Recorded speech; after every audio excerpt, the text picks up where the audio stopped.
Hello Virgos, welcome to Guruma Hindi tarot. और ये reading है 23 अगस्त से लेके 29 अगस्त तक की। तो चलिए आगे बढ़ते हैं और देखते हैं क्या मैसेजेस है आपके लिए।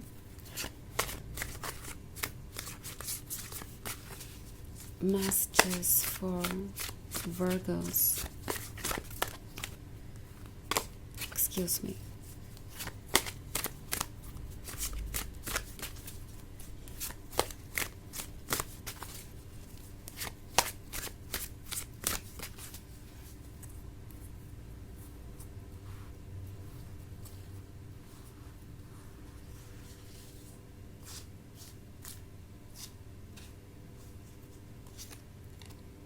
Temperance, 7 of Grails, Daughter of Knives, 2 of Skulls and 10 of Grails।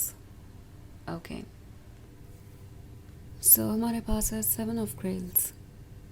7 of Grails है तो ऐसा लग रहा है जैसे कोई किसी चीज़ से पीछा छुटाना चाहता है डेस्परेटली।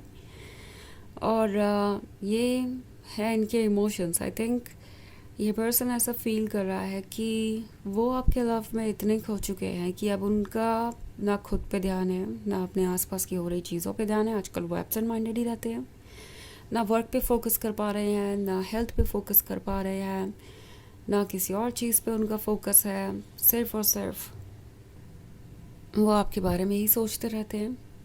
और उन्हें लगता है कि ये एक एडिक्शन बन गया है, एक ऐसा एडिक्शन जिससे उन्हें छुटकारा पाना ही होगा। बिकॉज़ अगर ऐसा नहीं होता है तो आज नहीं तो कल वो आप पर डिपेंडेंट हो जाएंगे पूरी तरीके से इमोशनली।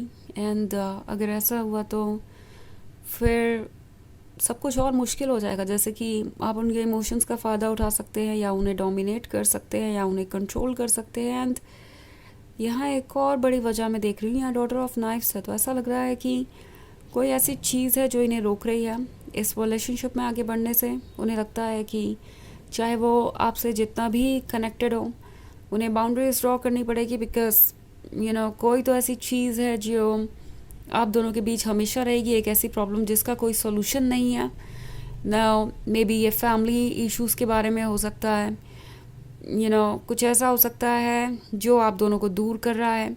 उन्हें शायद ऐसा लगता है कि आपकी फैमिली उन्हें एक्सेप्ट नहीं करेगी, या उनकी फैमिली आपको एक्सेप्ट नहीं करेगी। इट्स लाइक ये जनरल रीडिंग है तो आप अपनी सिचुएशन के अकॉर्डिंग इसे देख सकते हैं। बट कोई ऐसी बाधा है जो लगता है कि क्रॉस नहीं की जा सकती, और वह हमेशा आप दोनों के बीच रहेगी। तो एक तरीके से इस पर्सन को लगता है कि उनके पास अब एक ही चॉइस है कि वो अपने इमोशन से ऊपर उठें और इस रिलेशनशिप को यहीं पे रोकें। बिकॉज़ ये 2 ऑफ स्कल्स का कार्ड है, तो ऐसा लगता है कि कोई बहुत सीरियसली सोच रहा है इस बारे में कि क्या ये रिलेशनशिप वाकई में वो फैंटेसी है जो वो जीना चाहते थे। 10 ऑफ ग्रेल्स का कार्ड है, तो ऑफ कोर्स आपका लव उनके लिए मायने रखता है। वो अभी भी इमोशनली आपसे बहुत अटैच्ड हैं और उनके ड्रीम्स आपसे जुड़े हुए हैं।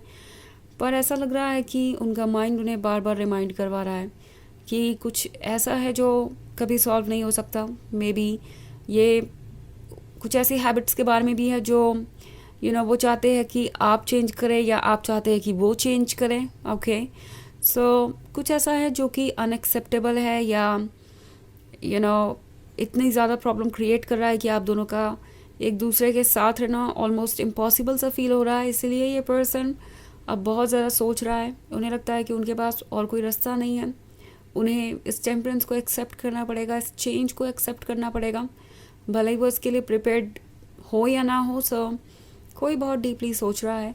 इस लव को एंजॉय करना उन्हें अच्छा लगता है, आपके साथ बिताए हुए मोमेंट्स उन्हें याद आते हैं। बट देन उन्हें लगता है कि सिर्फ इमोशनल लेवल पे, रोमांटिक लेवल पे कंपैटिबल होना काम नहीं करेगा इन द लॉन्गर रन। आप दोनों के बीच में बहुत सारी बाधाएं हैं और वो बाधाएं रिमूव नहीं हो सकती।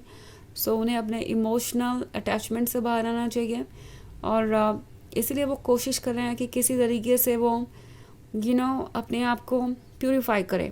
लाइक उन्हें ऐसा लगता है कि उनके इमोशंस आपके लिए टॉक्सिक हो गए हैं, एंड वो टॉक्सिसिटी, वो टॉक्सिन वो अपने अंदर से निकालना चाहते हैं। ये 7 ऑफ ग्रेल्स उसी के बारे में है।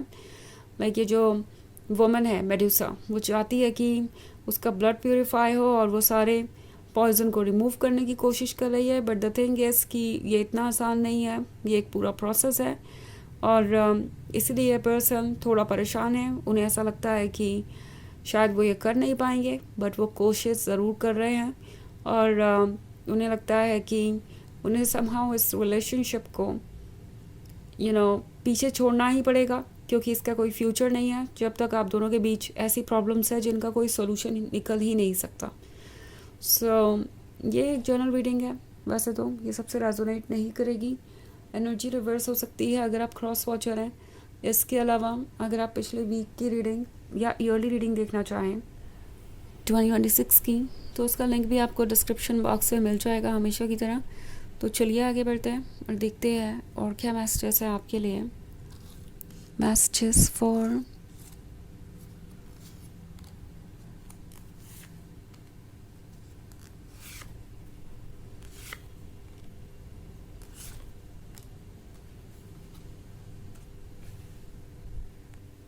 वर्गो।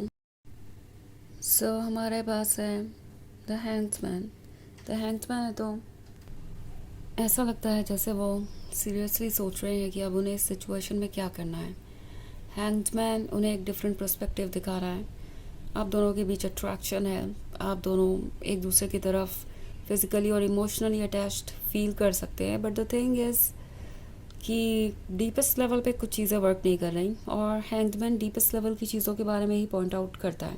ओके, सो हैंगमैन उनसे कह रहा है कि उन्हें थोड़ा केयरफुल रहना चाहिए। लॉर्ड ऑफ सेप्टर्स का कार्ड है तो ऑब्वियसली आप उनके लिए अट्रैक्टिव है, ये रिलेशनशिप परफेक्ट है। जब आप दोनों साथ होते हैं तो वो सब कुछ भूल जाते हैं, बट टैरो अब उनसे कह रहा है कि उन्हें सारी सिचुएशन को फिर से देखना चाहिए, क्योंकि एस ऑफ स्कल्स जो शुरुआत में उन्हें एक गिफ्ट की तरह लग रहा था, अब उन्हें एक चैलेंज लग रहा है।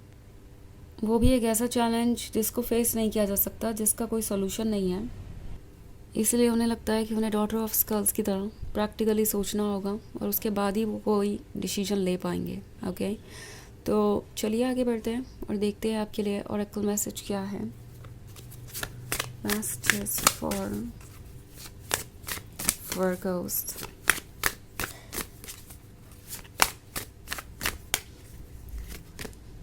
Leader. Lead with purpose, others will follow. तो ये कार्ड कह रहा है कि अपने पर्पस को फॉलो कीजिए।